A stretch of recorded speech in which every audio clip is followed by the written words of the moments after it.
And we're live. Greetings, folks. Yay! Kent Shawn here, and today I bring you back for the upteenth episode of Don't Drink and Live. And today I'm lucky to have with me Chris Kenny, Books by Adrian, also known as Adrian Santiago, and Bethany Votaw. And today I'm lucky to have with me Chris Kenny, Books by Adrian, also known as Adrian Santiago. Who's doing it? Who's the guilty culprit? Who is it? Rookie. It's Kent. He doesn't have headphones on. Actually, it might be me this time. I don't even think I have YouTube open. He doesn't have headphones on. Yeah, I don't either. Yeah, neither do I. Well, I have the chat on though. It's getting gnarly, man. It's getting gnarly. 1 minute in, this is already wild. Yeah, I love it, man. We're not even drunk yet. I can't figure it out. Do you have headphones, Kent? I think it's that simple. Or it might be. Oh, you got it? Hello, is it working? I think You got like a button up there. Either that or he muted himself. Something happened. Solved. Okay, solved sorry it. about that. My God. We'll see if I can get the timer up when I share the screen. That could also be a 15-minute ordeal. So it's been a while since we did a Don't Drink and Live. I recently got back from South Korea, where I spent 9 wonderful months on COVID lockdown there.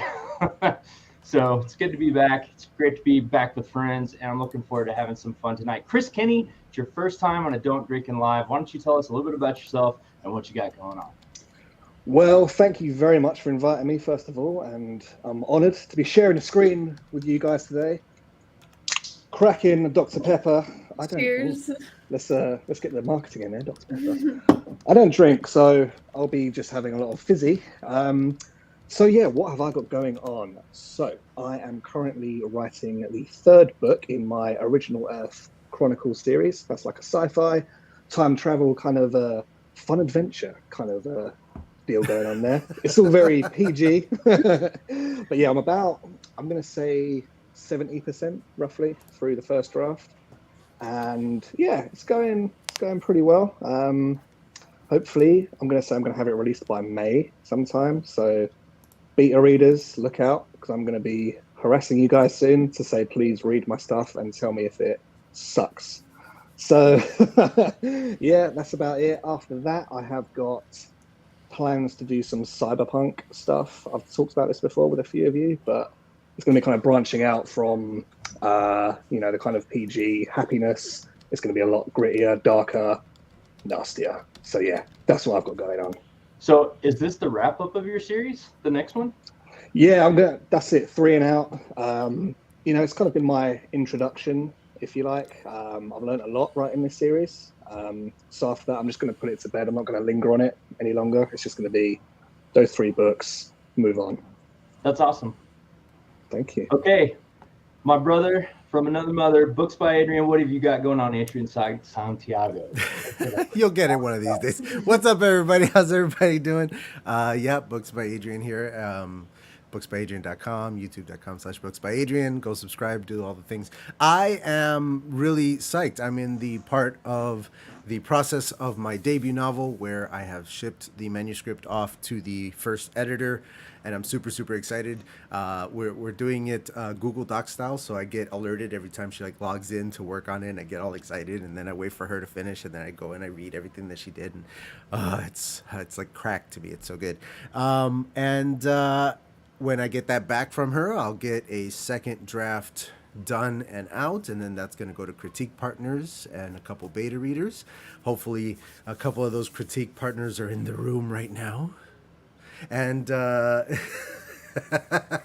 and I'm excited, man. I hope the book comes out by December of this year. That's the goal. The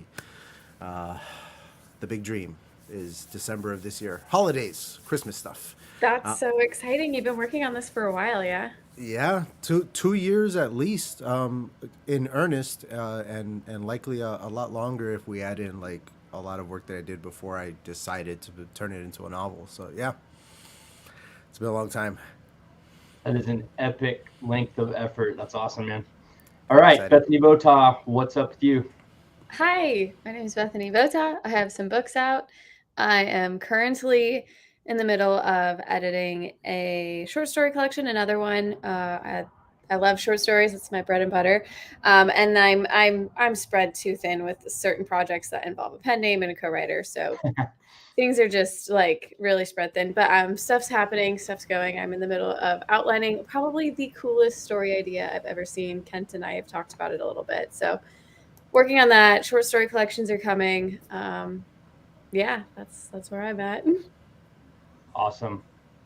Okay, now's the part of the program where, actually, I almost forgot to talk about myself.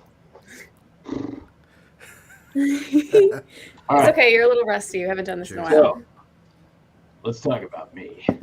Welcome back, by the way, Kent. Welcome back. Thank you for all the hard work that you did over there, man. Oh, thanks, man. Okay, so what's going on? My book, Forsaken, which is book 3 in the Millennium Tower series. Technically, it'll be the 4th book.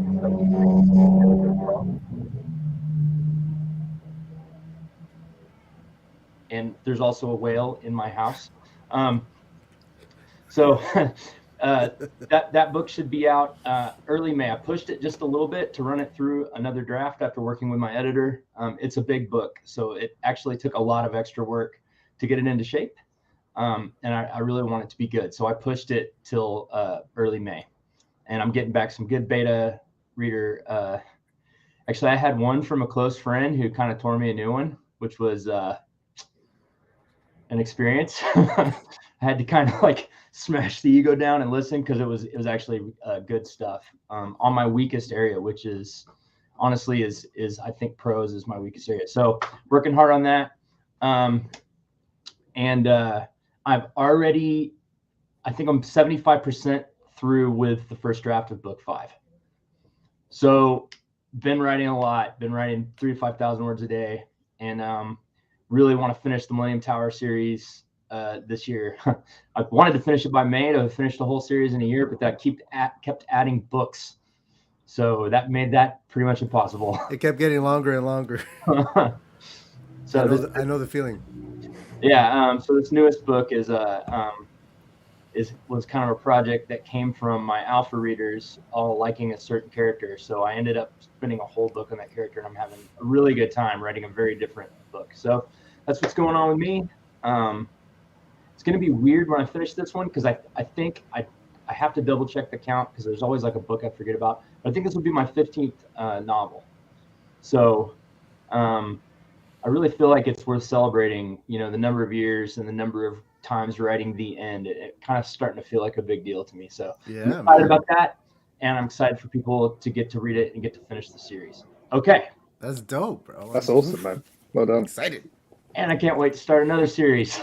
I've got 2 other series in the chute. The first book of each is already written. So I'm just looking forward to get going. Okay. Now, let's talk about the rules to this evil, evil game called Don't Drink and Live. So what we're going to do is write a piece of flash fiction, although occasionally they're almost short stories from some of our panelists. And what we're going to do is we're going to go to the audience and ask for a recommendation for a topic. Then we're going to give once we've decided on a topic, we'll vote and I'll break any ties. Once we've decided on a topic, we're going to get 2 10-minute sprints in which to write our story. We'll take about 10-12 minutes before we start writing to discuss what we might like to write about. Write the first 10 minutes, take a break, and talk about how we're going, or how we're not going, which is sometimes the case. I think I've been through one where somebody at the end of 10 minutes goes, I haven't written anything yet. Like, Yeah. oh, well, that's going to be great. Yeah, there's been times where it's like, oh, I've written a lot and I don't like any of it. I'm going to start over and see what happens. Definitely done that. Delete. Yeah. Occasionally, we've had people write an incredible amount in that short amount of time. Actually, Richard Holiday, who's in the chat, has written a couple of longer ones. I think I hit some crazy number that was really at the outside limit of my typing speed one time. And then another time I wrote like 250 words. So you never know what's going to happen. I'm always the dummy that like outlines his flash fiction and just wastes like 5 whole minutes on. If it works, it works. You've come up with some wonderful little gems, so don't change what you're doing. That's funny. I have to say that strategy-wise, it would be smarter to really try to write flash, meaning, which is what I intend to do today. I intend to just write like straight out. We'll see if I can resist.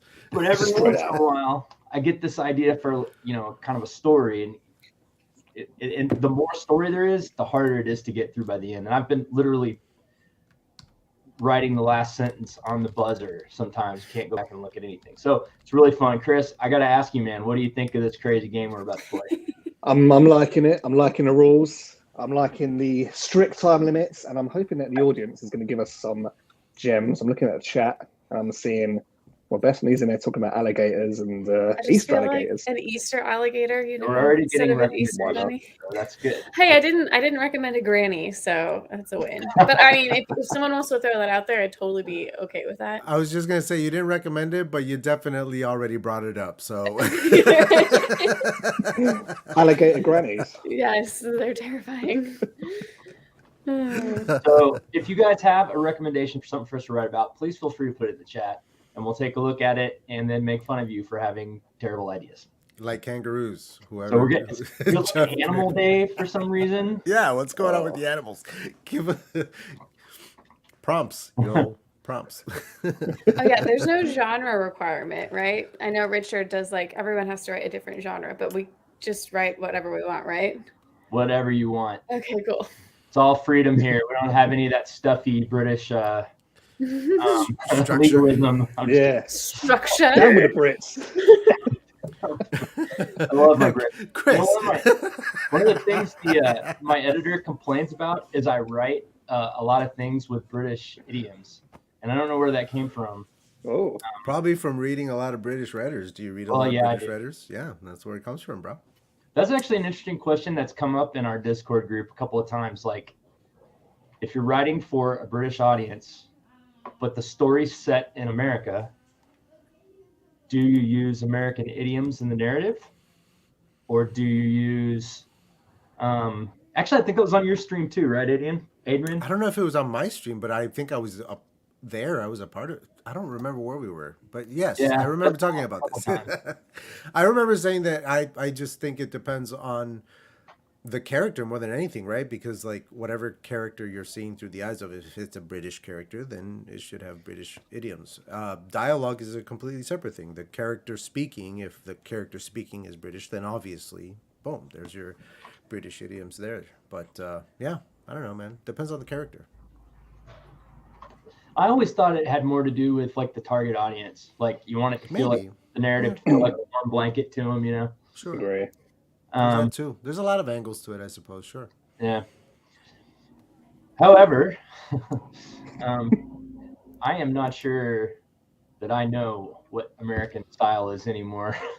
It's a melting pot of everything. Well, like Victoria Wren, she is from the UK, but her book is set in the US, and so she writes in American styles, and that's why beta readers exist, is so they can help her be like, no, it's the trunk, not the, what do you call the trunk of the car? The boot. I'm like, what the heck is a boot? Why is it on your car? Yeah.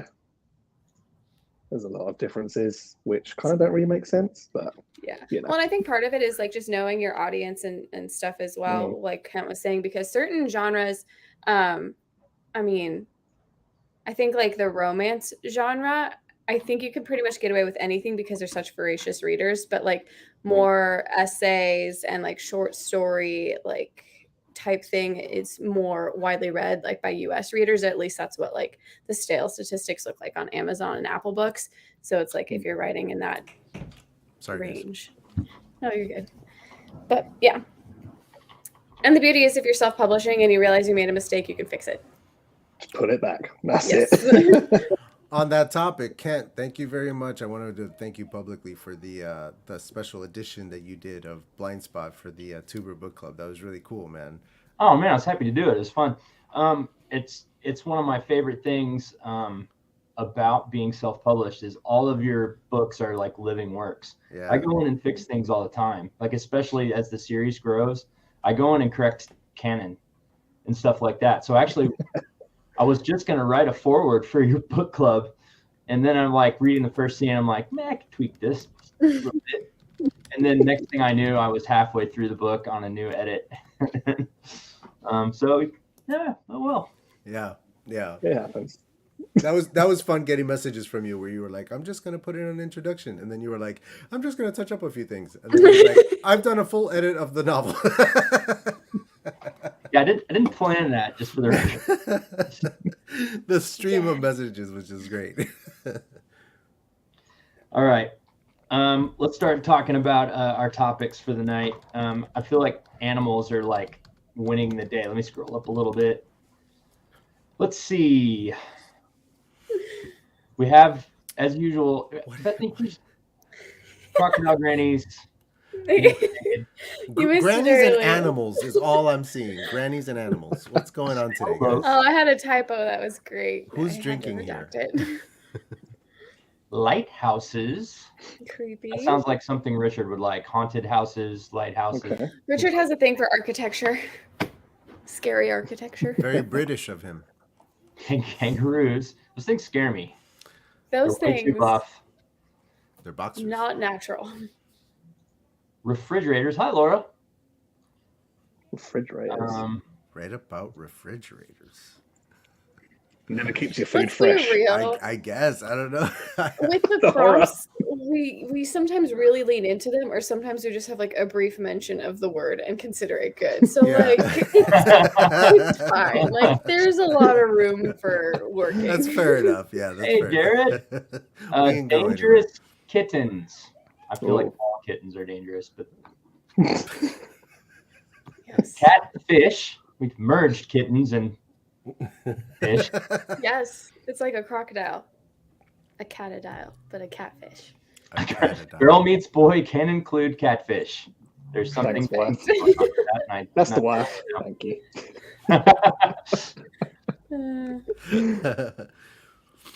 You kissing your kids. Oh no, that's not a prompt. That's That was not a an prompt. answer to that was an answer to a question that I asked her earlier. But on that note, that's a good prompt. Chickens. Kissing your at kids. Halloween land. That's going to require some explanation because I have no idea what you mean by that. I just got like 1,000 ideas. And yes, Easter it still chickens involves a in a crocodile. Halloween land. What? Of course. So you have completely shifted from grannies to crocodiles. Like that's just No, the I don't thing. know. I just feel like I want to write something with scary teeth. It can be an alligator or a grandma. Dentures are pretty scary. I used to Yeah. work at Gatorland. I could give you some factoids. Okay, Definitely. Usually by now we have a clear leader, like inching out of the pack, but that has not happened this time. They're, So- they're all so good. That's the You problem. need like can you do like a poll thing on your end? Can you put a poll up? Give Yeah, people you can. You, Put a poll up, poll, be poll like up. dig a hole in the ground. you can, but you got to go directly to the YouTube feed to do it. You can't do it from StreamYard. Oh. I That can seems barely like turn this technology. on. We barely made it I on can time. put a poll up. He's so rusty. Kent, you're so rusty. Do you remember, Kent, your We first missed you. live stream? You were like freaking out, thinking it was just going to be like awful and terrible, but it ended up being Full-blown great. panic attack. Well, I had trouble doing live streams in the beginning because I'm weird and I was worried that people would notice. No one seems fine, so Well, what you forget is you're surrounded by other authors. We're all weirdos. We all talk to ourselves and pretend to be people we're not to write stories. Like we're all nut jobs. It's fine. You're in good Works. company. allergic That's to chocolate. a horror story if I ever saw a prompt for one. Terrible. Aren't dogs. I don't know what's going on Chocolate today, like man. kill dogs. I don't have a better Yeah. suggestion, or I would throw it in there. But I'm gonna Okay, go I'm with gonna have something. Normally by now I've picked one that everybody likes, but I'm gonna have to go around the horn this time. All right, Chris, which one sounds good to you, man? I'm gonna go with girl meets boy and there's a catfish involved because my wife picked it. So there we go. Got it. Whipped hard.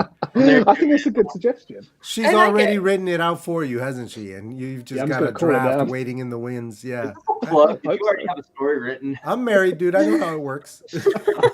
I know what I you're hope she doing. has. Okay. Okay, that's one vote for boy meets girl, and has a catfish is involved.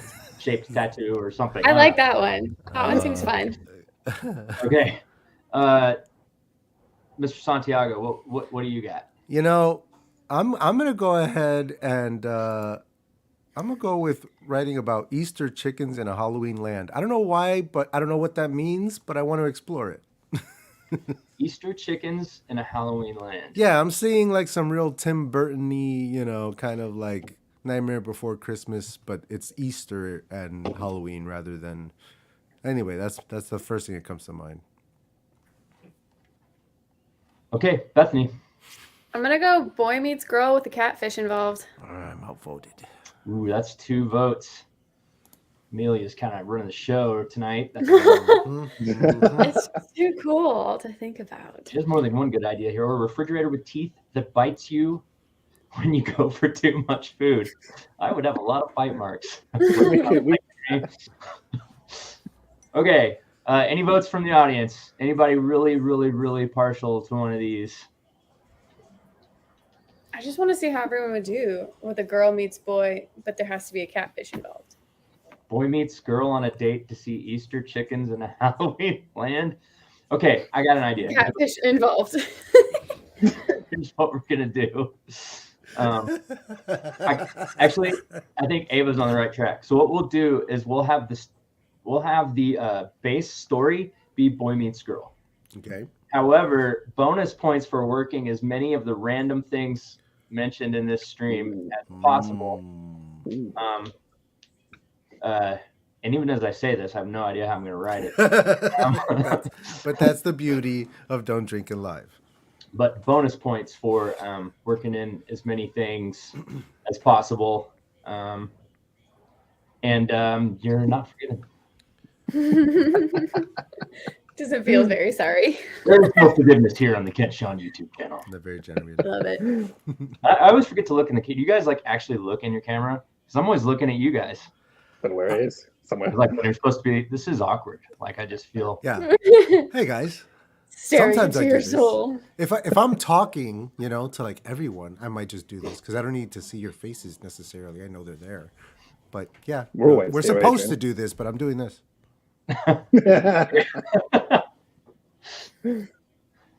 I have a director for my YouTube videos, which is she just turned 14. So now she's a 14-year-old. Oh my goodness. Cinderella. She stands behind the camera, and if I don't look at the camera, she'll go, "Look into the camera." I can hear her saying that. If you look on the blooper videos, you can hear her in the background either dying laughing or like, "You gotta do it again. That wasn't very good." That's just one more. Okay. So we have decided it's boy meets girl. I'm going to get a timer going, and I'm going to give us about, I'm going to say 12 minutes to discuss what we're going to do in this, and then we're going to start writing. So get ready. Adrian's already outlining. Don't lie. Nope. What I'm actually doing is creating a discount code to share with you guys so you guys can get discount off of my store because I'm trying to start a war with Richard Holiday and Martin Lejeune. So I've started these Stop the Spread. They're always pushing for spreadsheets, and I hate spreadsheets. They haven't started participating in my war yet. They don't know that it's a war, but it's gonna be. So I'm giving everybody discounts. Yeah, man. You're gonna win that. 25% off anything in the store. How's that sound? Boom. Fantastic. All right, I'm gonna start a timer, and we will discuss what we might write. I'm gonna give us 12 minutes because I can't think of anything right now. So, Okay. Minutes. Being generous with a couple extra minutes. I think I know. I want the vibe to be kind of dark, and I think it's going to be two people. I want it to be a quippy, fast conversation. The setting's important. Obviously, catfish have to be involved. So I'm thinking, swamp, water. That's where I'm going. Well, no one steal my ideas. No, hey, I got my own. Okay, timer turning. I won't put it up. I'll just keep track.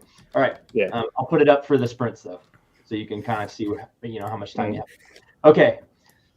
So my immediate thing was to try to do something funny, where they're discussing eating exotic animals or potentially endangered species. You'd get a lot of, like maybe the guy invited the girl to like a horror show of a restaurant where it's basically like, how would you like the last of the white rhinos for your entree?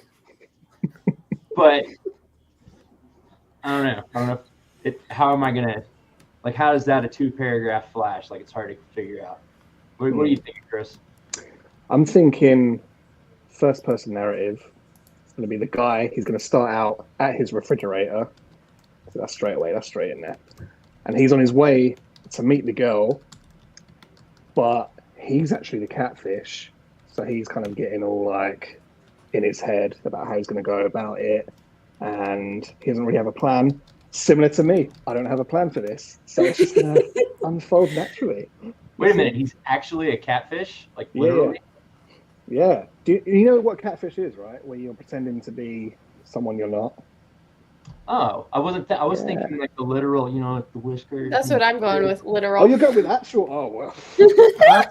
I'm with Chris. I was thinking about the metaphorical catfish. No, I was going literal.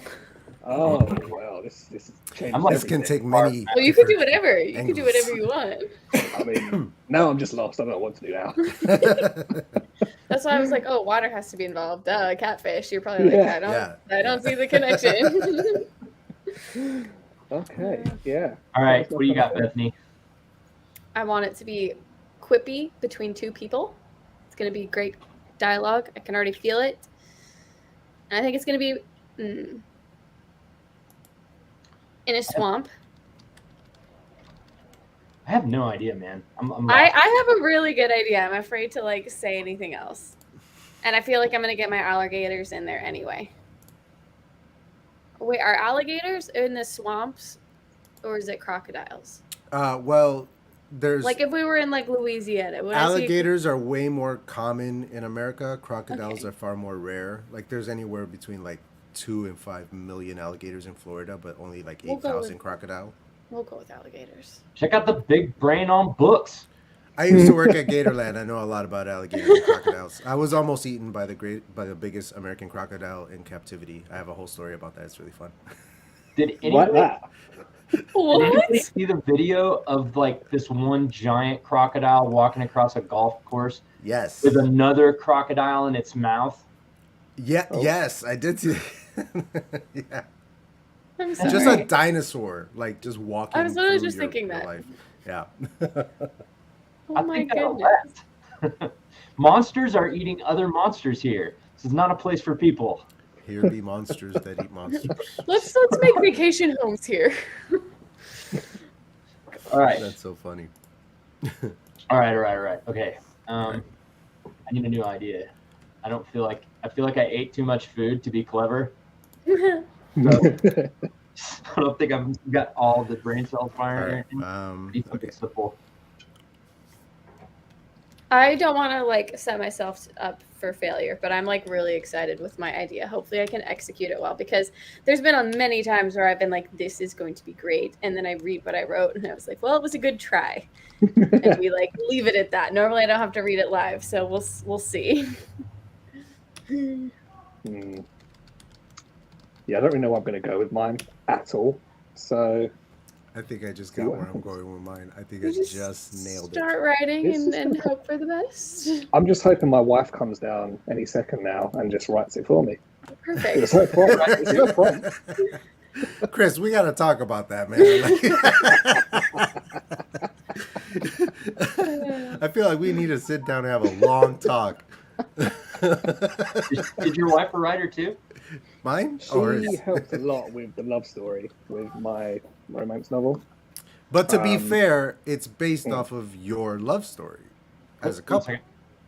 So, I mean, I didn't know that. Yes, so she helped in the literal like inception of the story. That's so cute. Yeah. So of course she would be, integral into the writing of it. We changed a lot. We had to change a lot. Well, of course. Which, goes without saying, right?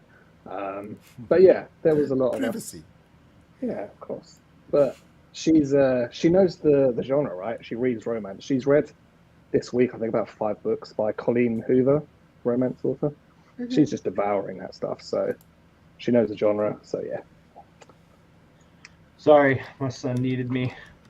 or I was just trying to escape from this difficult topic. One of the two things. Forget the flash. Okay. All right. We have 4 minutes left. I still don't know what I'm going to write about. The endangered species thing is all I can think of. I have a concept, but I don't funny. have a story yet. I have a concept. I don't have a story. Well, like, let's go back to, like, what makes Flash. Like, you need to have, like, something happen, a change, something. So, like, I like the setting you have, Kent. I like the idea, but, like, what's the change? What's the end goal? I don't know. Well, you'll have to read his story. Figure it out by the end of 20 minutes. That is my have some words on a page, hopefully in sentences. Have not written anything. I think I'm ready, man. Let's pull the trigger. Let's go. Let's go. Adrian's ready. I'm ready to go. Let's do this. It's gonna be garbage, but I'm ready. Hold on. Where's my wine? Okay, you're gonna need the whole bottle for this one. I'm loving the confidence. I think it's brilliant. The topic is so broad, you can really tailor it to what you want. What you want, right? You're not limited. I think it's great. We'll see. Yeah, I like it. I don't know what to do. I think it has a lot of room for unexpected comedy, and I think you'll see what I mean. I think I'm just gonna write like crazy stream of consciousness. That's my guy on a date with like the worst person ever. Yeah, do that for 10 minutes, and then the last 10 minutes can be your cleanup time. Yeah. Yeah. Okay. It'd be great. Like 1 minute and 40 seconds left. So, yeah, I think I'm going with that. I need 10 more minutes. Nope, you just gotta go. Okay. All right. I haven't written Flash in a while, so we'll see how this goes. Yeah. All right. Let me share my timer, which will probably take another 12 minutes. Coincidentally. And do people know that if they write Flash following the time rules, they can send it in to you and you'll read it for them? Oh, yes. Thank you, Bethany. So many times we've had audience members write Flash right along with us, and then we'll read their Flash live on the show. And we have a great writer in the chat right now, Aphrodite Lee, who wrote something so steamy in a stream that I was on with her that you could just see like red rising up my face as she was reading. And she's the author of Shattered and several other books. You should definitely go check them out.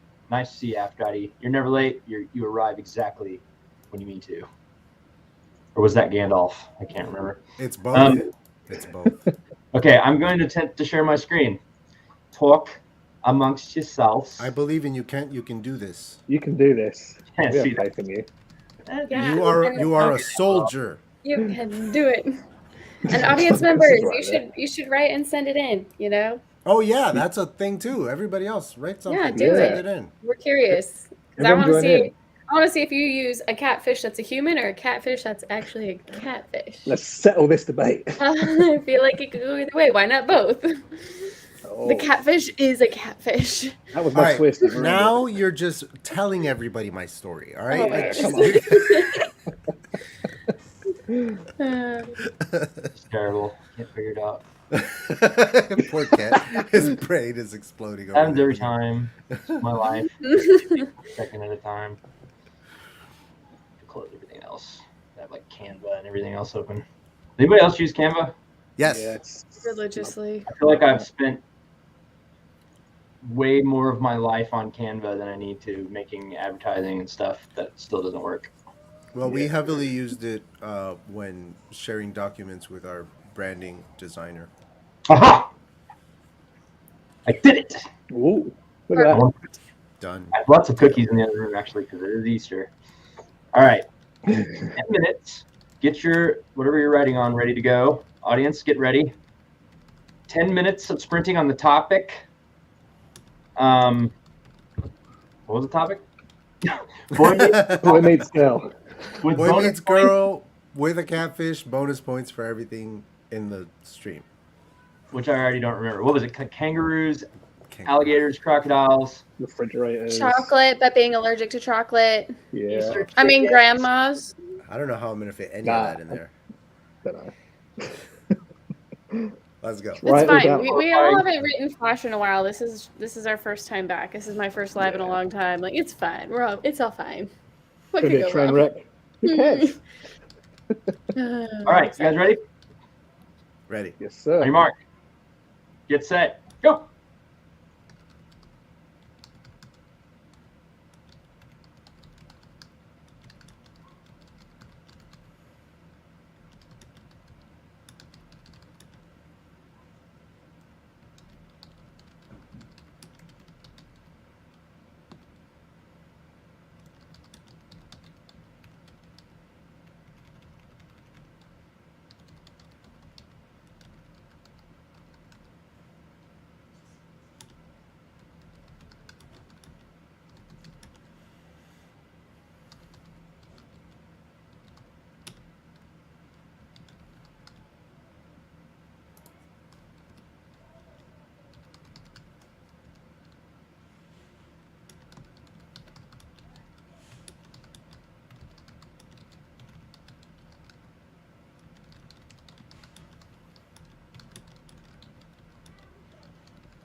Great googly moogly. That My startled Lord. me. That was 10 If I have a already. heart attack, I hope one of you knows what to do. All right, I got to the meet cute. Okay. That's something. Where am I at? We're at 253 words. Okay, Nice. so that's good, right? Is it? Do you like the words that you wrote so far? So far, I mean, I would totally rewrite them all if I was actually going to publish this thing. But yes, I like them so far. For a first draft. How's the chat doing? How are you guys doing? Okay. What'd you guys We'll do? look at them, these lousy people. Hopefully they're writing. I don't know. Richard's in the chat. You never know. He's writing. He's writing. I know. I saw. I got 235 words, and I just feel like it's really blah. So Yeah. hopefully I'll write another 100 or so and try to spice things up, because there's like no point to this narrative. It's just some dude spewing random observations. Amelia, Sometimes you just need a quippy ending line. it's very good. Oh, wow. I got 292, so I beat my wife by 1 word. Not that it's competition, but I'm at 355, but I'm closing in. I think I have probably 200 words left, and we'll be at the end. that is productive. Coffee, create, and connect. However, this is not a productivity stream. This is where we attempt to write flash fiction live and screw it up royally. Okay, While drinking. while drinking. Water. Hopefully everybody's been. It's quiet chat right now. Hopefully it's quiet because they're writing. Yes, Oh. maybe. And how did anybody get go off in a completely different direction than what they originally intended? That always interests me. No. No. I know exactly Ish. what I'm Yeah, actually, I did. I've already. Yeah. I've completely flipped what I'm going to do. So. Amelia's writing one. She doesn't feel very confident in it, but She's I told her just that sent it means to it's me. good. So. No joke. I've got it right here. Well, we're gonna do a second timer, Amelia. So we're gonna. Oh, yeah. there's 10 a more second minutes. I'm trying to decide if I want to wrap it up fast. I don't know. Yeah. I don't know. Jeff got 341. Good job. That's a lot. timer. That That's is a a lot, lot. man. Daniel got 143. Daniel, you're writing this time. You said you'd never do it. Awesome. But no idea. Okay. Got to start somewhere. Yeah. I think this is probably the most boring thing I've ever written on this. You say that? You know, you but always say that. I feel like we all fall into the trap of defending our writing before we share it, and then when we share it, everyone's like, "Why'd you lead up with the apologies beforehand?" I'm It's trying to it's be great. better about that. I'm trying to portray a little more confidence these days. So, even though this is probably on par with most of the bullshit that I put on here, I'm very confident that this is some of my best work. That's great. Yeah, That's awesome. that's I'm perfect. not. I definitely did a lot more research on alligators than I needed to, but it's fine. Learning Oh. some information. some good Bethany, you and me information. need to have a private StreamYard meeting where I can Yes. just spew some facts. Just at tell you, me 'cause this: what does an alligator sound like? I can't replicate the sound. It's very, very difficult, but it's like a rumble Okay. that they do in their throat. It just kind of goes on. It almost Rumble. sounds like if it's echoing through a canyon, but it's all in their throat. Perfect. Sounds terrifying. Can't wait to use It's that. very scary. Yeah. Yeah. Okay. I'm just desperately trying to find something to. So when you have a little short thing, you want to tie everything together, but I just got hyper fixated. It's actually on something that Bethany always says. I won't say what it is because I don't want to give it away. I bet I I got know. hyper fixated on one line, and I keep repeating it. And it's supposed to be punchy and be good incremental repetition. Yeah, it just makes no sense. But that's okay. I wonder what the line is. I don't know what that means. Naked writing is awesome. Naked Oh. everything is awesome, but sure, yeah. Kind of depends on who you are. Oh, okay. No, I mean, you know, as long as you're alone and comfortable in yourself, even being naked is awesome. The chat's way more exciting than this thing that I'm writing. No, you're gonna come up with like a quippy Yeah. ending line. You're Yeah, gonna come up but- with this great ending line, and And it'll it's gonna all tie together. everything together. Yeah. We call that Kent Shawn style. And then by the end of it, he has an idea for a new novel series. Exactly. There you go. Like, well, here's the third one. I'm gonna work on it. Every time I want to Colin's sprinting streams, he was like, and Kent will have written another book in the last. What an impression. He's out of commission for a little He's bit. not bitter at all. I know I am a little bit, man. Like, geez, man, 2 years on a book, it's too much. I need to shorten that up. Yeah, but it took me about a year and change on the first book. And then, you get to book like 14, 15. You kind of got a system of how you get it done, and it gets faster. Yeah. Chris, you write pretty fast, man. Oh man, I've been dragging my feet on this one. Really, it's been taking ages. Like this third book, I started it in January, and what are we now? Mid-April. It's still not. It's not what I want it to be. But I had COVID, so that's my excuse. How long did that keep you out of commission? That was at least 2 weeks. It was rough. Me and the wife both had it. We were pretty just like we couldn't do anything. We're like in bed constantly, just sleeping, walking up the stairs, just out of breath. Like literally, I was holding on to the wall, like getting to the top of the stairs. It was pretty nasty. So yeah, I'm not Yeah. buying it. you're not buying it. I'm not buying it. I'm telling Sounds you, like a bunch of malarkey, man. no malarkey here. Just didn't want to go to work. You're just like, I'm like I'm overweight. I'm about to go to work all night, and this dude is over here all jacked up, and he's like, "I was so tired." Get the fuck out of here. I was seriously. I was. No, I had it. I had it recently too. I feel it was just like, like I didn't feel No, I that get bad, it other too, than man. so fatigued. It's rough. Yeah. And you would think, oh, you're laid up in bed, you can write, but like no, like the mental, like brain I doesn't work. tried.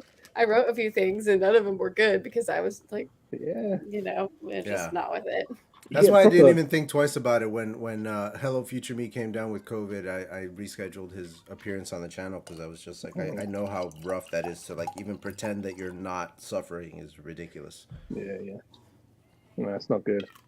So that's my excuse for why I'm writing slowly. I don't know. Well, You and seem then fine. you're finishing up a series, like that's hard. I mean, I think Kent can speak to that too as he's getting closer to the end. Like writing a series is no joke, and then trying to wrap it up well. I mean, you have to do so much foundation work to just make sure your first and second and third draft are not terrible. Yeah, I'm going back to the first book. I'm like, what did I say here? Oh, I said, oh God, I've got to write that. Yeah. this is actually an interesting question because each of us are very different. So how long does it take each of you to write a book? Let's start with the furthest into the spectrum for Adrian. Although I have a feeling yours will probably change over the years. I'm sure that I'll get faster over time, but I have no intention of writing smaller and smaller books. I only see them getting bigger, so it's probably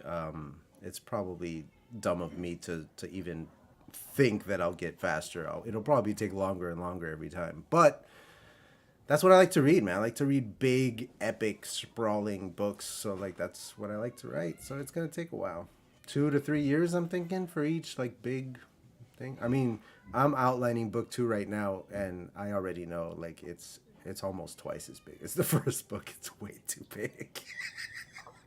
I gotta make it smaller.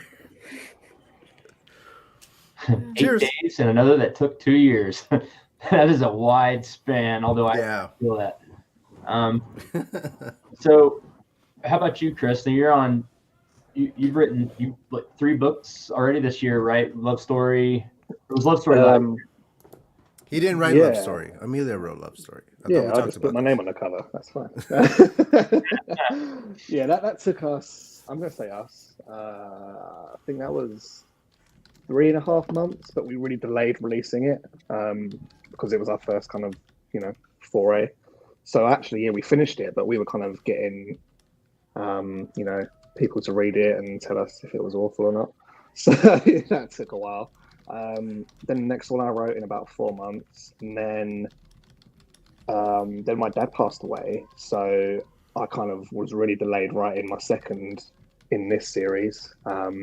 So that actually took me about 7 months in the end. And yeah, this one's now taken me 3.5. No, wait, what are we? Yeah, 3.5 months, 4.5 months. Sorry. So hopefully, I'm aiming about 6 months is my kind of average. So yeah, average out 6 months. Okay, Bethany. I think it kind of depends on genre. So, like I just wrote and published a book under a pen name. Took me two months, start to finish, and that included beta readers and everything else. But it was an easier genre. It was like a fluffy contemporary mystery. It did involve a granny. I'm not sorry about it. One day I'll share the data and stuff with that. But that was easy because it was outlined. It was. I'm not saying that it's easier to write certain genres, but like I've been plotting this one story for a long time because there's so many more moving parts. So I've been like plotting a book for about a month and a half, whereas I wrote up and did 3 different drafts in 2 months, and it was an 80,000 word book. So it kind of varies depending on genre. And then like short story collections are its own can of worms, but yeah. But then like I wrote a prequel to Tracker, and that took 500 years because I had a poor outline. So I guess my answer is I can really push out books pretty fast if I have a decent outline. And that doesn't always happen. You hear that, pantsers? You hear that? I pantsed my first few books. I know. And I know the channel I'm on. I pantsed Blind Spot was pantsed. There was no outline for Blind Spot. That's bananas to me, dude. That's so crazy. I really had no idea. I thought I was going to write a short story about mistaken identity, and it turned into something else. But what nowadays, it was obviously dependent on length. I mean, a longer book takes longer to write. I can write the first draft of a 70,000 word book in about 2.5 to 3 weeks. And then editorial process, that just kind of depends on how many wrong turns I took in the first draft that have to get fixed. If most of the original outline stands, the editing doesn't take that long, although I do run through a lot of drafts, but I run through them fast. So I would say, well, I mean, we can use this year as an example. I started publishing in March, and by May, I should have put out 5 books this year. So 2 to 3 months, start to finish. Although the books get bigger in a series as a series goes, you start with like 50,000, 70,000. Then, I just finished a 130,000 word book, and probably the final will be about 150,000. So those take a little longer. Mm-hmm. But Hey, Kent. Yeah. Have you looked at the private chat? I believe someone's here. The private chat? I believe someone has arrived. No. He's been behind my book. Oh, Lord. Why did you do this, Kent? Why did you subject us? How you doing, Richard? I couldn't pass up the opportunity. What's up, Tutor? Good, I'm glad. I hope you wrote something on the last sprint, man. Because I wrote. Excuse me, I did write. I wrote 384 chaotic words. Oh, I thought you were just saying that it's not about the size. What come on, man. Well, there's like 13 things in the private chat. He's probably been like, I was like this. I was like, come on. So I know I'm British. I'm good at queuing, but the stand that holds my camera is right in front of the spot where you are in the studio. I can see you. All right, man. Bloody likely story. Is everybody ready for the next 10-minute sprint so we can read some stories? Yeah. Are we going to get to the goods in this one? Let's finish this. All right, let's finish this bad boy. Okay, I am going to. Here we go. That's what she said. Oh, is it though? Is it though? You've been here 2 minutes and already with the. God damn it, Richard. I get that quite a lot, to be honest. I mean, Adrian was talking about his length earlier. I was a little bit worried where that was going. Of the book. It's not my fault. It's all There's a lady present. Listen, she's written about granny romances. You know, she's hardly innocent. Hey man, I'm not here to shame any writer from writing whatever they write. Listen, write what you want to write. words are words, eh? Granny porn, let's go. Let me just put it out. Like, I think grandmas are interesting characters, and that's as deep as it goes. Okay. They are fascinating. Yeah, your words say one thing, your tone says another, Bethany. Okay, alligator grannies, allergic to chocolate, riding kangaroos, That I'm not doing any of that. meeting boys and girls or girls. They're only allergic if the chocolate goes in your mouth. Anywhere else, All right, who knows? kick him out. Just get rid of Richard. Come on, it's been 5 minutes. It's just gone down the drain. Let's do This is usually where Bethany goes, "Get out, Richard." Yeah, Richard. All right, here Get we out. go. Last spread. Oh crap! I meant to be writing. Happy writing, guys.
That's so stressful. What One in was actual enough. tarnation? What is going on here? I wanted to One just was leave it more going than for a minute enough. to see if anyone would complain. Oh man. Atlanta. I think one blast So was funny. more than enough there. Okay, how'd everybody do? I finished. I don't know if I have a very good ending, but I finished. Finished. I have got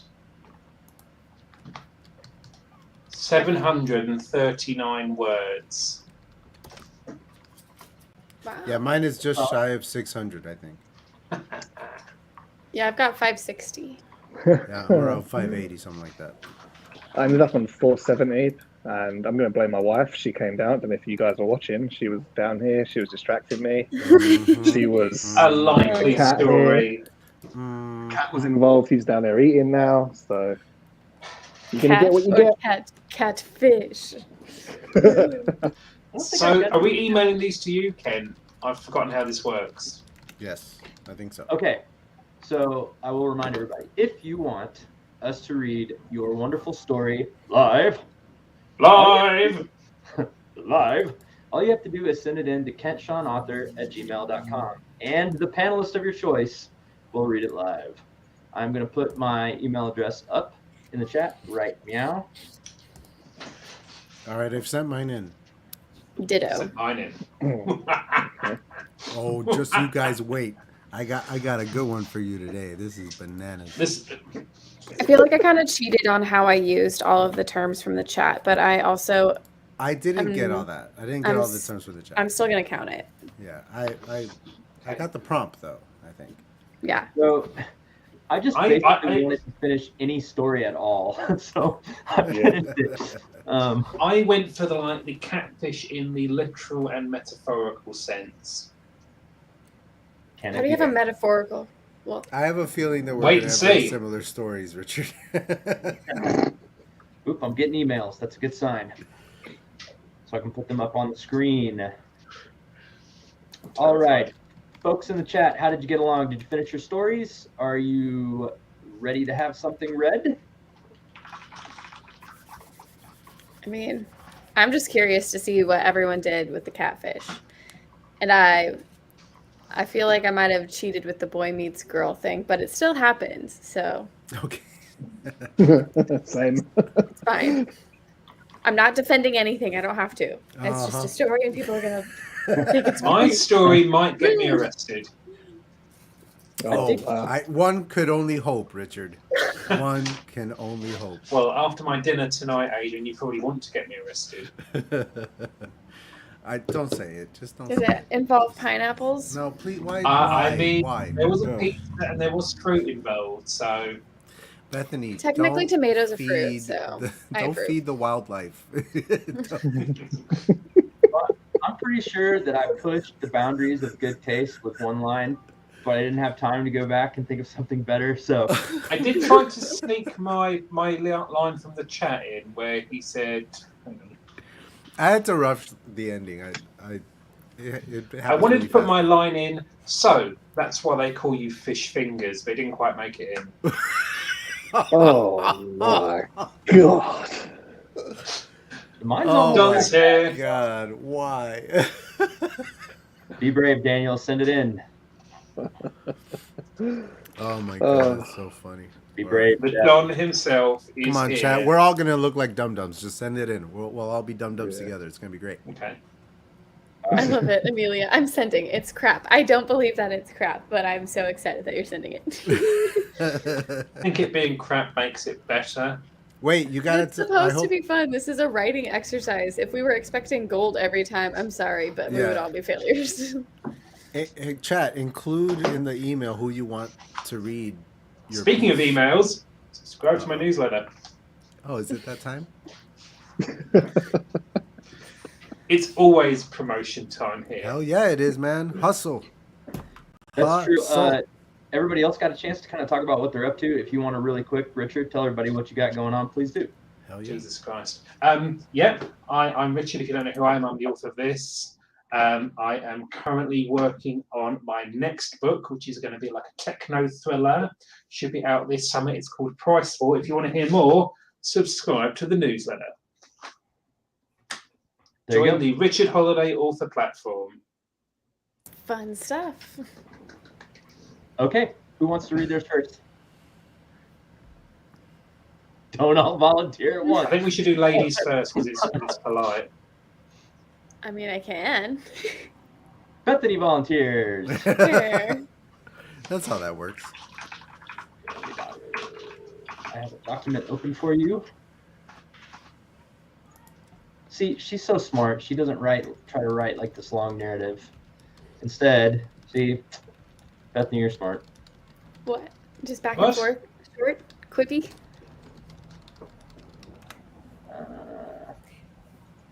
I'll double space it to make it easier for you to read. Oh, sorry, I didn't have time for that. No, it's fine. I'll do it. It's me told. Someone has to be counting how many times I used prompts from the chat because I tried really hard. I did it first, and then I kind of just forgot I was doing it. Mine was, I did it cheaply, but I still want someone to count. Same. All right. Yeah. I have to share my screen again. Should only take 20 to 30 minutes. Sounds great. Here we go. I'm gonna do it quickly this time. Going to window document 2 should be you. Share. You know, I promised myself I was going to take it slow this time, and I have. You're doing a veritable Colin Clark there, Adrian, with the wine. It's just so damn good. It's Jam Jar. Like, you can't beat Jam Jar. It's the shit. I will say that both Colin and Adrian have the dubious honor for both having gotten pretty incredibly smashed on one of my streams. Oh my god, the last time I was here.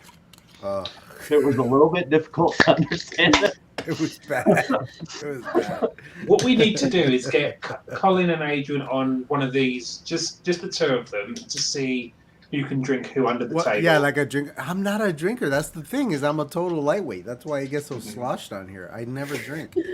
I just never do. I would be wrecked on a shandy, to be honest. Yeah. All right. Take it away, Bethany. I'm meant to be reading this. Fishing tackle attracts more fishermen than actual fish.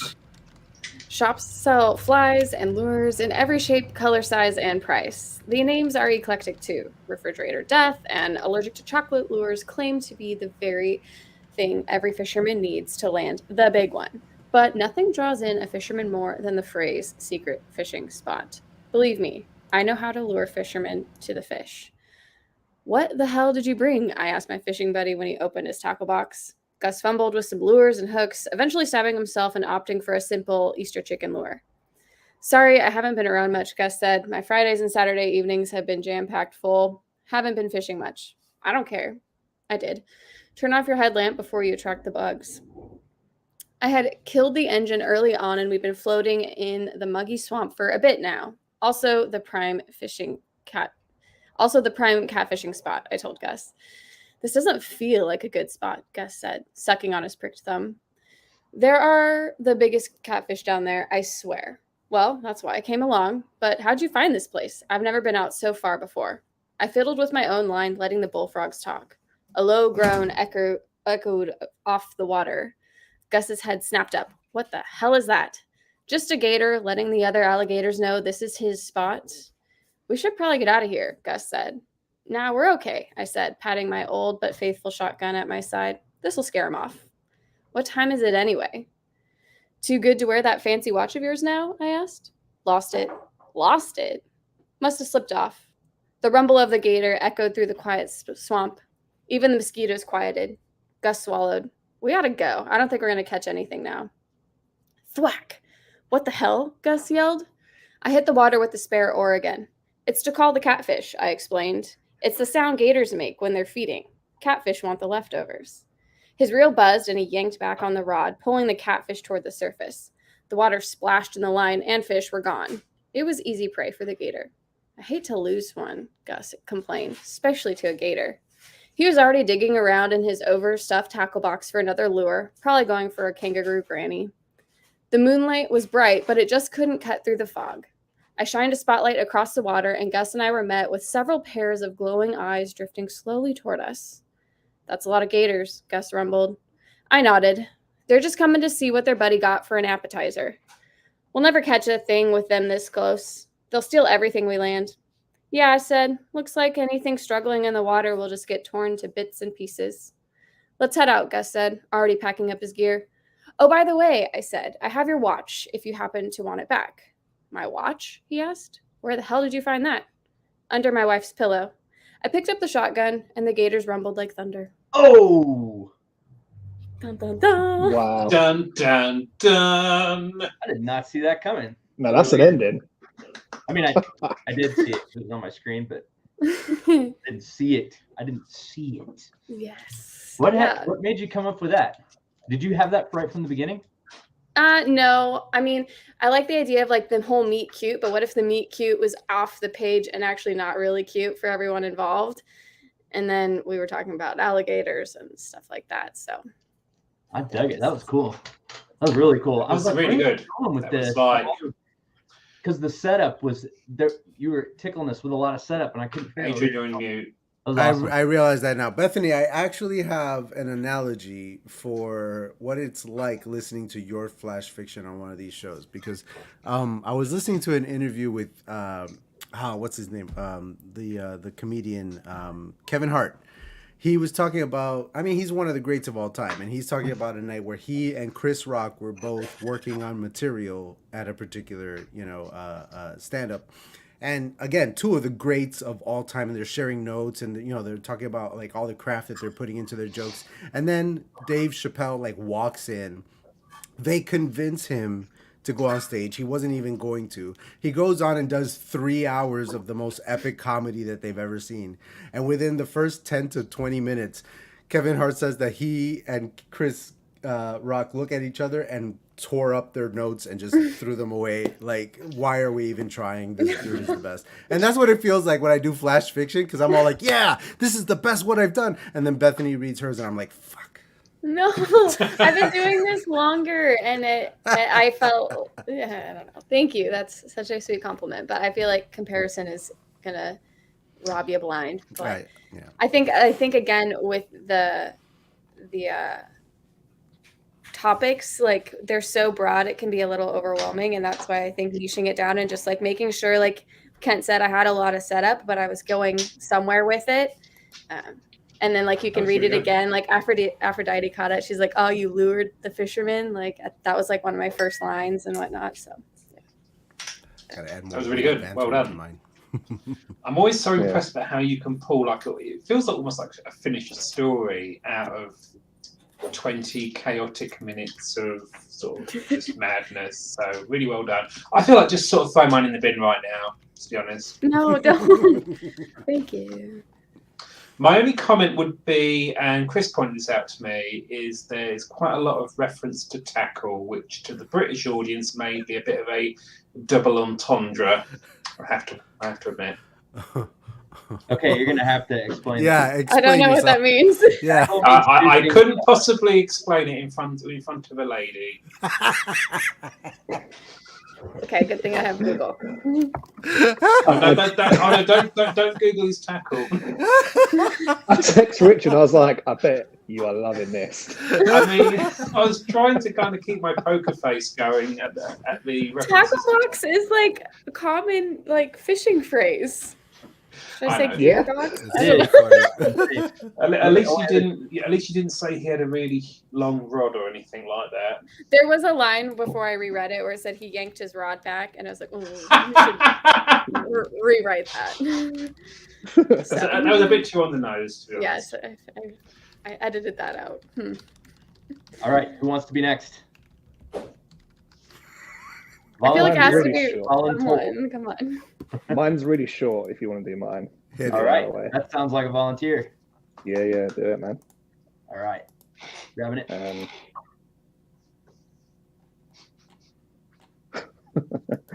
Wow, really short. Oh yeah, it is. It's calling you out there, Chris. You want to take We it? know who to blame. It's fine. Who, me? You saw no. the screens. No, you saw the screens. I was writing. It wasn't me. It wasn't you. It's someone in my house. Don't blame your cat. I just don't know where he is right now. He'll turn up. And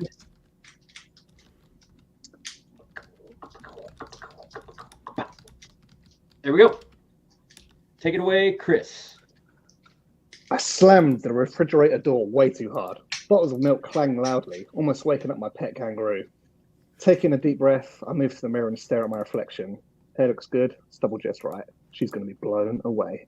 The girl I'm meeting is perfect. We met online maybe 2 months ago. We've been talking every day.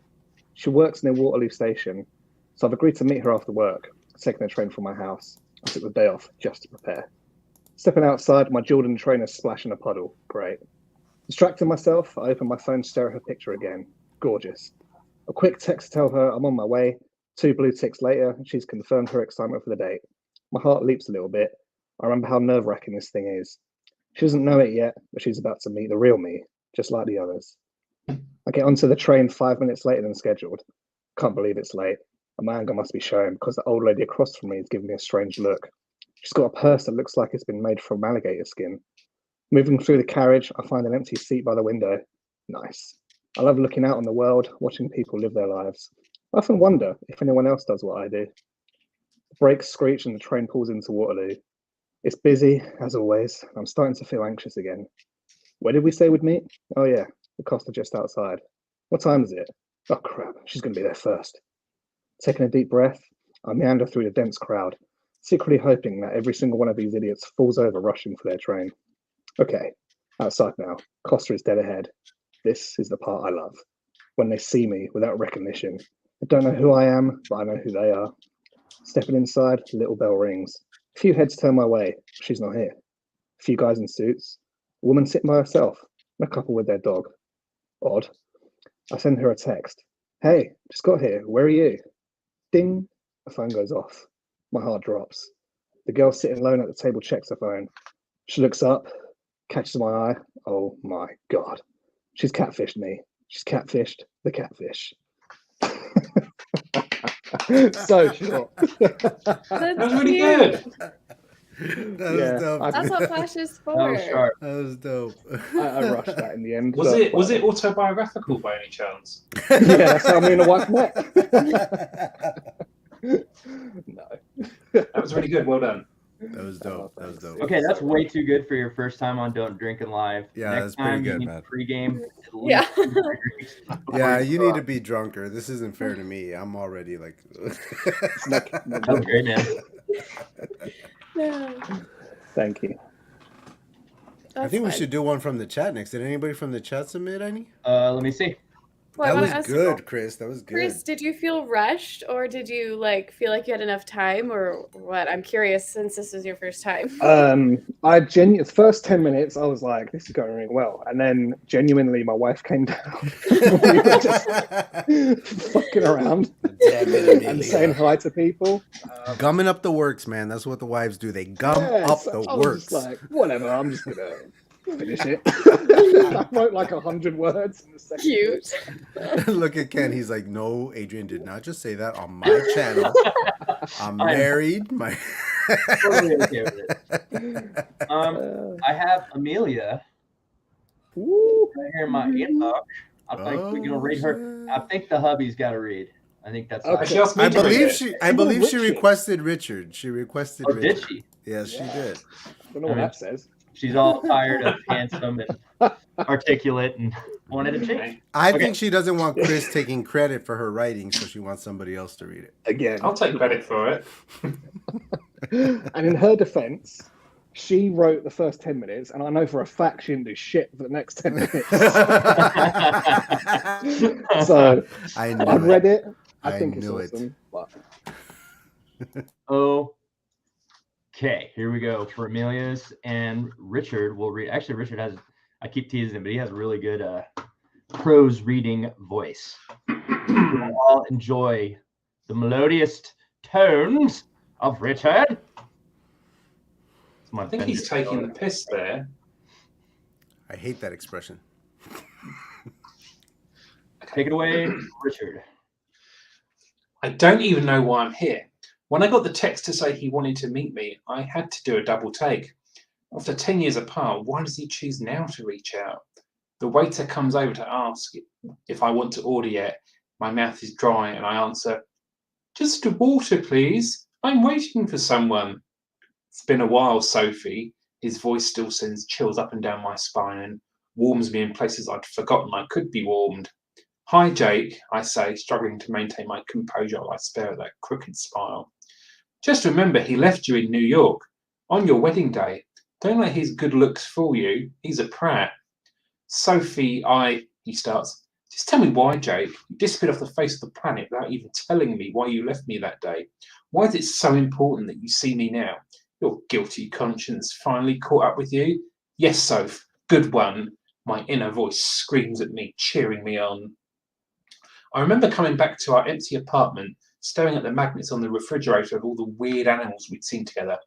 It was one of our little habits. We travel the world and find obscure animal memorabilia to decorate my home to begin with.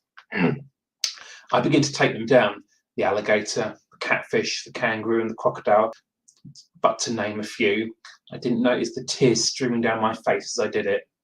It wasn't until I caught my reflection in the Easter chicken mug we bought at Halloween that I realised how truly broken I was. About as broken as my taste for household items was, come to mention it. I want to know more. I also want to know more. You have such a great voice. Bitter, and I'm very interested to know more. I love it. Just tell us why. Always leave them wanting more is apparently the motto for that one.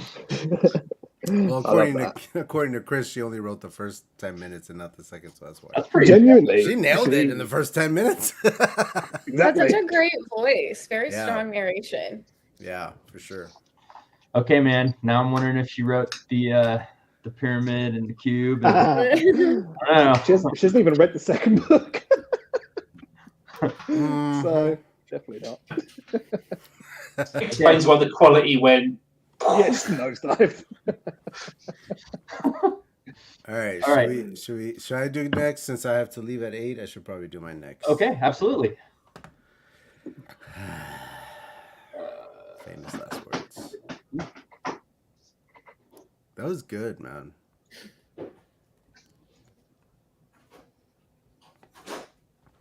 Oh wow, everybody! I have a different format from like everyone. Like, not one person has sent me like the same thing. That's okay because I'm so good at technical things. It'll be fine. It's fine. This, brother. It's fine. It's wow, fine. Gross. I apologize. All right, I've got it. Here we go. Sharing screen. Come on, Chris, you got to neck it all in one. If you want to see a man drown live on air. Adrian Santiago, take it away.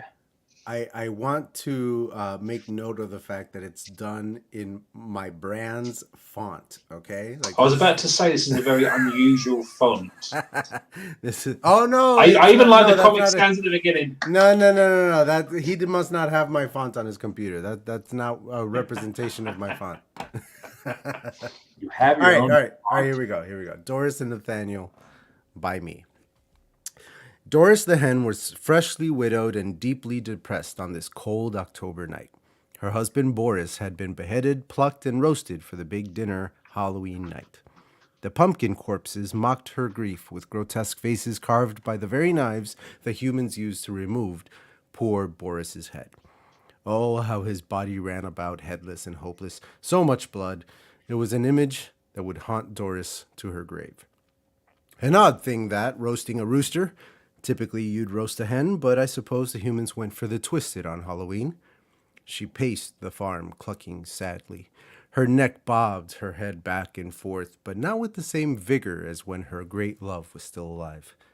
The other animals all paid their respects as she walked by. My condolences, winked the pig, face half covered in mud and slop.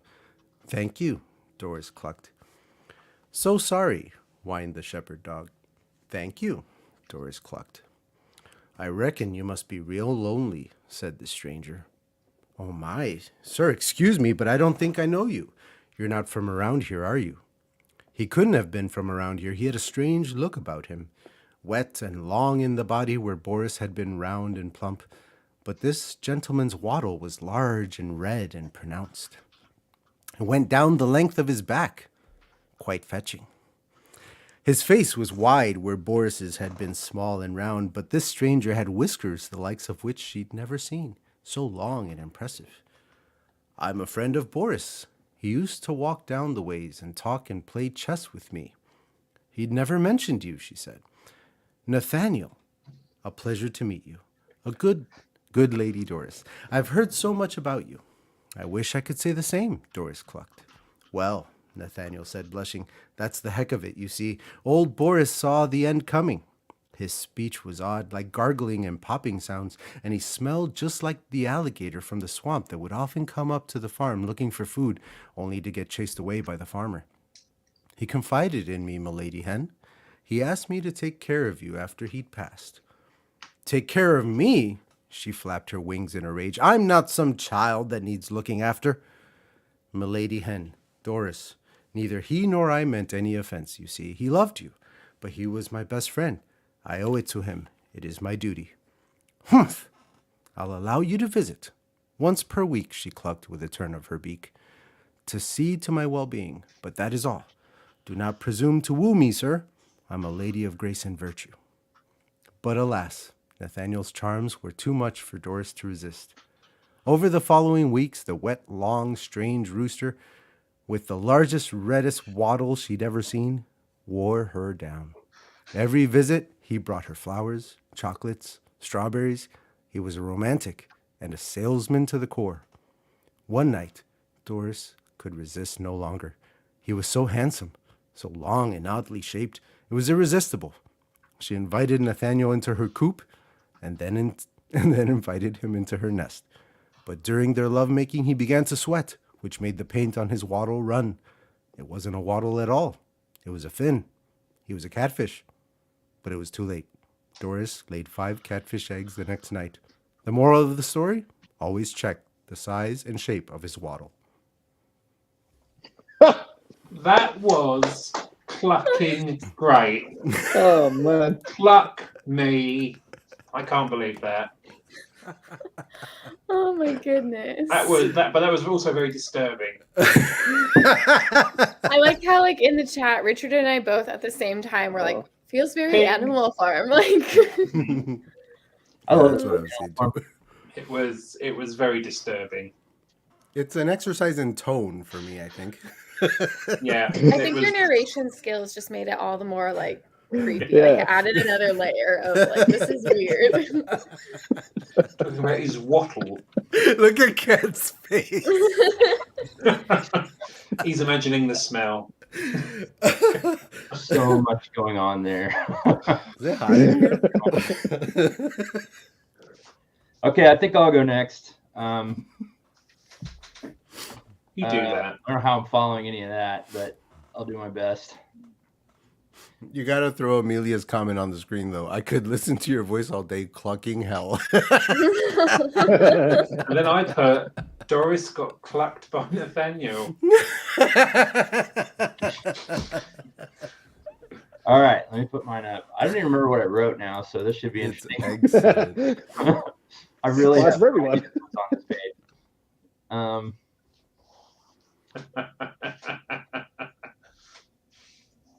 Amorous animals with Adrian. Nor can I find what I wrote. Oh, there it is. Okay. Amorous animals. Let's just say I'm going to take things to a new level of awkward in just a second. That's quite a feat after mine, sir. Yeah. I don't know. You may have beat me. We'll see. We'll see what happens. All right. Here we may. Can you see my screen? Mm-hmm. Yes, sir. All right, here we go. It's my first date in 10 years, and it's going to be fine. Just fine. She was late, not hours late, just late enough that the maitre d' asked if I would be ordering. Reservations months in advance and all, but it's fine. My date was dressed in all the latest in dead animal fashion, crocodile handbag, meat coat, and what was probably a bald eagle feather in her snakeskin hat. I kept staring at her shoes, wondering if she'd somehow found a pair made of baby penguin. Her smile was so carnivorous that the veal 2 tables over leapt for the window, her glistening fangs rimmed in hot pink. She apologized for being late, and I assured her it was fine. Her name was Gwendolyn, she said, and didn't ask mine. I normally don't let friends set me up, but even my cat was starting to look at me as if I should shed the fuzzy slippers and robe and get back out in the world. I offered my name, but she didn't notice, as she was screaming in a loud voice for 2 gin and tonics, neither of which I would soon learn was for me. She ordered dessert first, double chocolate cake, of which she insisted I have a bite. I pled my horrific allergy to chocolate, but she kept jabbing it at me with the persistence of Ahab harpooning Moby Dick. I got some in my mouth, which could lead to breaking out hives erupting like little pus volcanoes all over my best tie and jacket, followed by hallucinations, in which I became certain that the tablecloth is actually a rare form of squid blinking at me with its alien little eyes in a sly sort of way that makes me think it might ask me to perform some tasteless act like take off my trousers or solicit strangers to buy Bitcoin, but it's fine. Eventually, Gwendolyn ordered chicken to go with her 7th gin and proceeded to regale me with a breezy tale of how she lost her virginity on a bumpy pony ride at a church gathering on Easter. It was not a short recollection shared as she ate with her fingers, teeth chomping over a growing pile of bones, a mini chicken holocaust almost as gruesome as her story. It made me too ill to eat my salad, but it's fine. My throat was swelling up, and so was the bill with all her drinks and the fancy dessert she ordered, and I was trying to decide which organ I would sell to pay for dinner. In a panic, I left the chicken and gin graveyard, chased by Gwendolyn's sinister cackle, and considered sprinting for the door, my fuzzy slippers, and my judgmental cat. The maitre d' stopped me. Sir, the bill. I have no words. My chocolate death sentence has almost taken my voice. The maitre d' arched an imperious eyebrow as he looked back at the table, the scatter of chicken bones, and my date in her murder clothes. Would sir prefer it if I were to give Madame the bill? Fine. That was fine.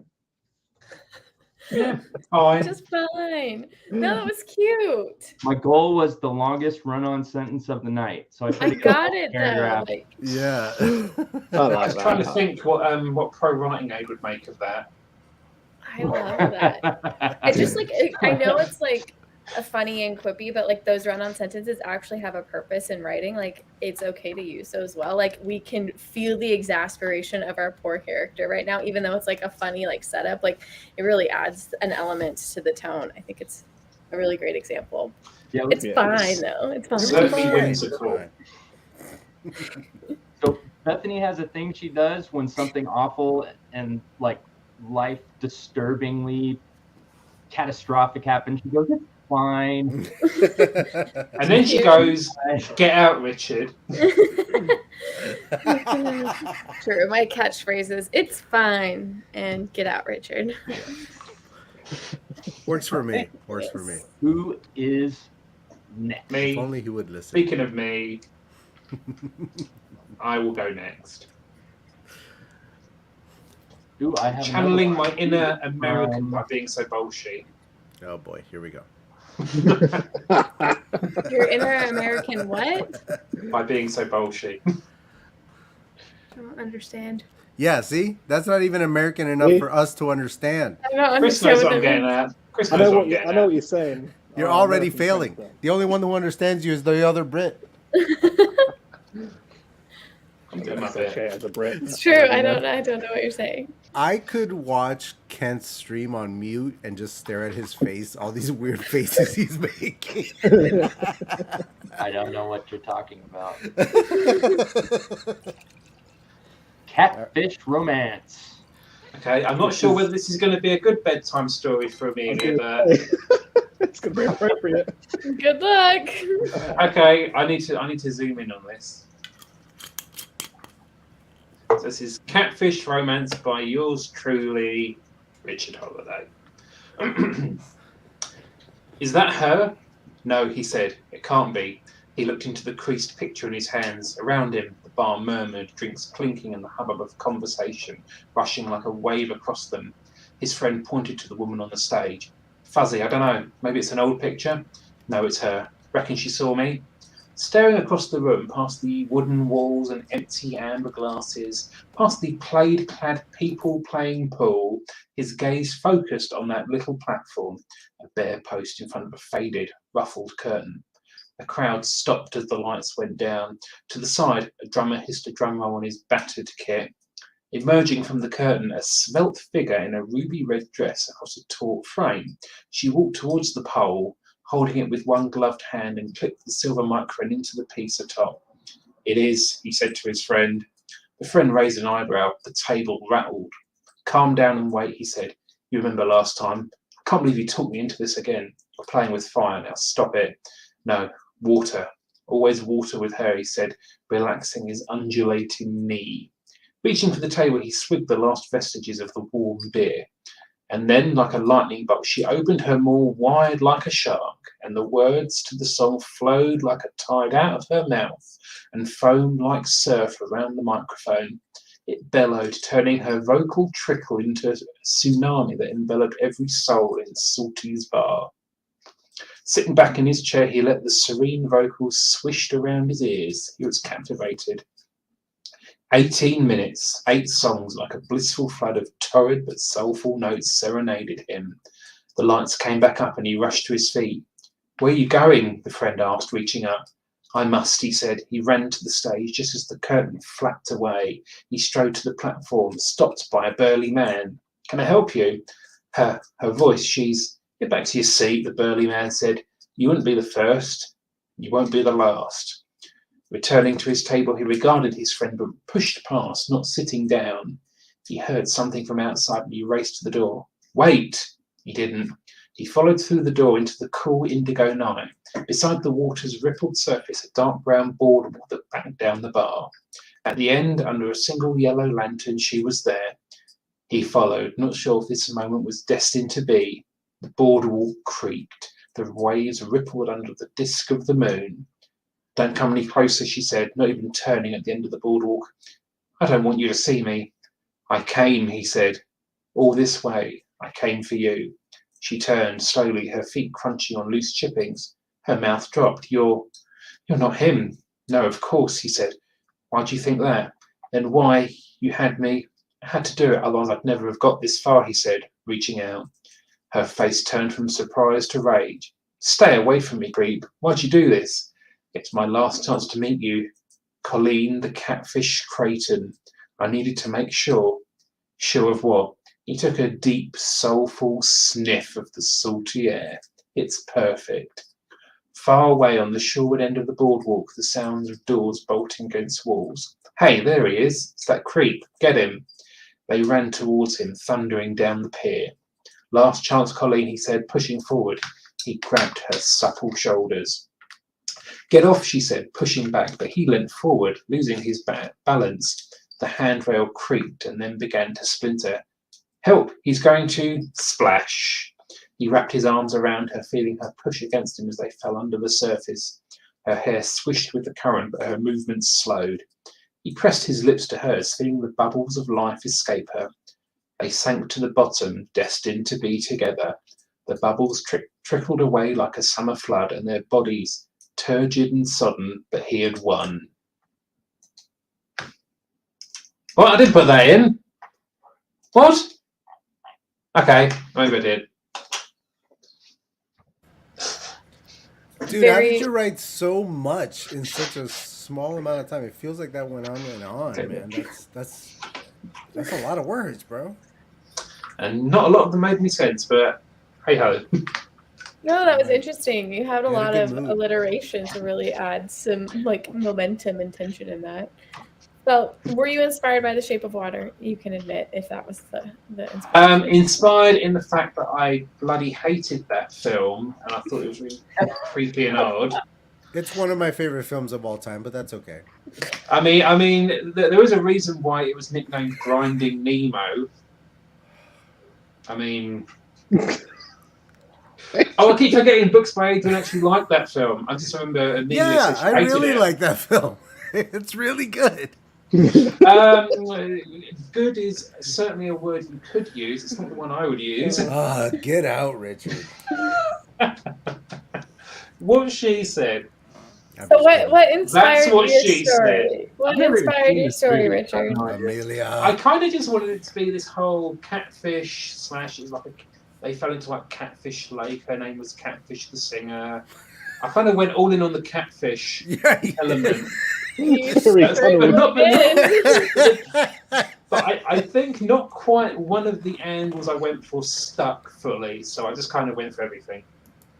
Oh. I liked it, man. If nothing else, it had really, really like it just had a mood to it. You know what I mean? The flow of the way you were reading it as well. It just added to this like atmosphere. It was really good. It was supposed to be kind of creepy. Yeah.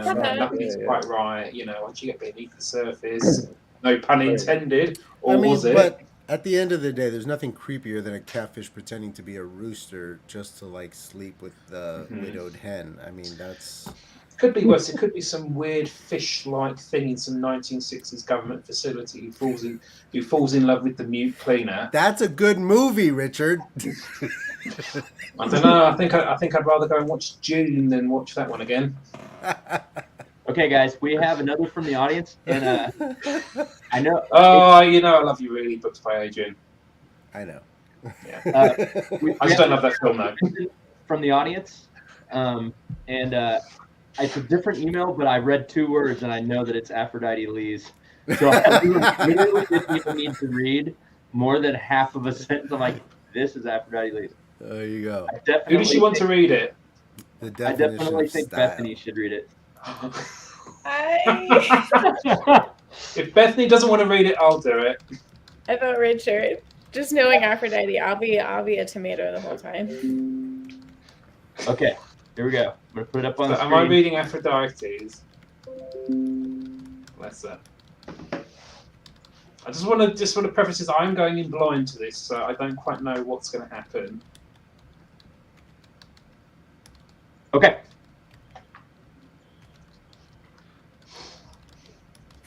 Sorry, everybody's like, so put it up, dummy. You keep saying okay, but nothing is coming up on the screen. There we go. Oh. Okay. Oh my word. Okay, I'm going to read this piece by whoever. With only glistening beads of sweat between us, we press our fruit-flavored lips tentatively together, uncertain of how much desire is acceptable to share, never breaking eye contact, never daring to break the spell we've created. A moan escapes my mouth without permission as I gently tug on your unruly hair sliding over your forehead, inviting a hand to sweep it away. I dig my nails into your sweat-slicked shoulders, trying to get a better grip. Running your hands down my warm skin, you leave a trail of desire. What? With each stroke and caress. There's nothing quite as potent as the excitement of eager hands exploring others' intimate places for the first time. I am fully absorbing every part of you, your breath, your masculine energy, your uninhibited desire. Suddenly you break this enchanted embrace and cool air takes the place where the heat between our bodies had just been. Taking a step back, you look at me, a slow boyish grin sliding across your flushed face. So apparently this was not Aphrodite Lee, which I think is... I get the impression that the narrator is not very happy with this particular... was this coffee? Yeah. This was Coffee Create Connect. Oh, it was? Okay. Yeah. Dang. I was bamboozled by that one. Okay. So you and Aphrodite need to get together and have a powwow because y'all need to co-write something because you're on each other's wavelengths for sure. Yeah. You guys need to get together and have a long talk about your writing styles. You write. I'll do the audiobook. I'm sorry, I'm just imagining Colin doing the audiobook. Oh yeah, Colin would be really good. I will not be satisfied if it's anyone else. Okay, I'm gonna throw this up here. We have someone in the chat who wants to advice, and I have no idea. I'm dying over here. About any of this. So take it away. Thoughts? I have no thoughts. What could possibly go wrong? Put their ideas in a forum, and I'll choose one at random for the next chapter. Is that a bad idea? Stories about dragons. Who speak? Stop. I lost it at the end there. Okay, but Who wait. speak, who stope a coop. So the audience submits their ideas for the story, and then the writer takes those ideas and works them into a story. Is that correct? Is that what I'm understanding from this? Summit the Dragon? Explain. Or are they like taking ideas from specific fandoms? Because then you run into copyright issues. Right. No, from what But I if it's like understand, the it's like fandom for the author and their own story, I think that'd be fun. It's like a choose your own adventure type exactly. Yeah, it sounds Do it like on the author Vellum. is like, "Hey, I'm writing a book about X, and what do you guys want to see in a book about X?" And then like people submit. I mean, I think it'd be a great experiment for like Kindle Vellum. That way you can get paid while you're doing that. They do a lot of that on And under Webtoon. my Kindle Vella. Oh yeah, Vella, not Vellum. Vella. Vella. Anybody have anything on there? Any of the panelists? No. I mean, Not available in the UK because Amazon sucks. I hear that you could make pretty decent money initially because Amazon is really promoting it, but in the end, I don't think it's worth it long term. I am not experienced enough to answer this question and submit anything worth. Just based off of what a couple of the people that I've talked with that have done it. Talk to me in December and we'll cover this when I release. And then you'll see. We'll see how it goes. Yeah. No. Okay. Any other comments, stories? Anybody else in the chat got a story you want to send in? Send it in right now, and we will read it. I've drank an entire bottle of wine on this stream. Oh my goodness. Oh, well done, sir. I promised myself that I wouldn't. This is the last of it. I promised myself that I wouldn't. And Have you got any You more? still have time to stop it. no, Kent, this is your fault. I blame you. Sorry, man. The plot twist here is going to be that's actually not wine, it's Ribena. No, it's wine. Oh. It's not very strong wine, but after a whole bottle, like, yeah, it'll hit you. I'm a lightweight. This is not really a place for critiques, Triple C, because we write this in 20 minutes. Usually, yeah, the idea is to be as quick and as fun as possible, I think. And I think Critique Group Live will be a good group for you. But just like Yes. initially, based off of what Richard read, I would say. Or you can come and Less be on abstraction. Flash Aha. oh yeah, Critique Group Live doesn't do adult content like that, so you would have to find like a niche. Oh yeah, you're right. Critique You're right. You would be in a bit of trouble there, but yeah. No, you'll be fine. Just don't submit to Critique Group Live for if it's an adult centric. If it's like, Yeah, if you're looking for. yeah. If it's got a bit of the old rumpy pumpy in there, you're going to have a bit of trouble.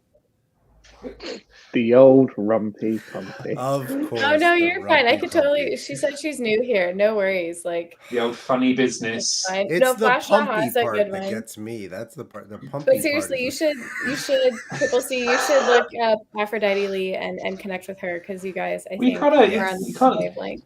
You can't have pumpy without rumpy, can you? Richard, focus. We're trying to connect Aphrodite Lee with coffee. Create, connect. Come on, man.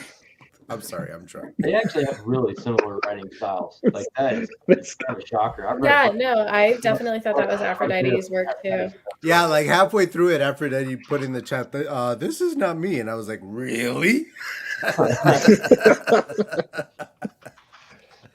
All right. Okay. It is Easter, so if nobody else, Amelia says never say pumpy again. I'm going to say pumpy until I die now because of that, because that sounds great. Pumpy. Pumpy. he keeps saying Rumpy rumpy pumpy. pumpy. I would have thought it would have gone in the other order. But Pumpy rumpy. neither here nor there. Pumpy pump. That I worry doesn't about work. all of you. Okay. Wow. Any So last funny. words from the panelists before I shut this bad boy down and go eat way more Easter food until I have to roll myself out my front door? Hey man, this was a blast. Thank you so much for having me. This was It fun. Such an Yes. honor to be on here with you guys. I love each and every one of you for very different reasons, including Richard. I And love thanks, you guys. Chris, for joining. I know it's kind of trial by fire, but you did awesome. You kept up great. Killed Hopefully you'll it. come back. First try. And Chris, Thank you. I'm Thank very, you. very sorry for how often your wife is complimenting me on my voice. I don't know what that's about. I don't I'm know, man. really not trying to shake things up in your marriage, I promise. We're gonna find out. We're gonna write a book on this. Amelia, you're absolutely welcome. This was the And best. Kent, Trixie, welcome nice back, to meet dude. ya. Ken, thank you. Kent. All right. Thanks, everybody. Till next time, butts and seats. Fingers on keyboards.